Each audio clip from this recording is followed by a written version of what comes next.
जब कृष्ण का जन्म हुआ तो जेल के सभी मंत्री माया द्वारा गहरी नींद में सो गए। जेल के दरवाजे स्वतः ही खुल गए। उस वक्त भारी बारिश हो रही थी। यमुना में उफान था। उस बारिश में ही वासुदेव ने नन्हे कृष्ण को एक टोकरी को लेकर जेल से बाहर निकल गए। कुछ दूरी पर ही यमुना नदी थी। उन्हें उस पार जाना था, लेकिन कैसे? तभी यह चमत्कार हुआ। यमुना के जल ने भगवान के चरण छुए और फिर उसका जल दो हिस्सों में बट गया और इस पार से उस पार रास्ता बन गया। कहते हैं कि वासुदेव कृष्ण को उस पार गोकुल में अपने मित्र नंद गोप के यहाँ ले गए।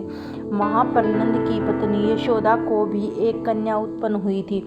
वासुदेव श्री कृष्ण को यशोदा के पास सुलाकर उस कन्या को ले गए। गोकुल माँ यशोदा का मायका था और नंदगांव में उनका ससुराल। श्री कृष्ण का लालन यशोदा और नंद ने किया।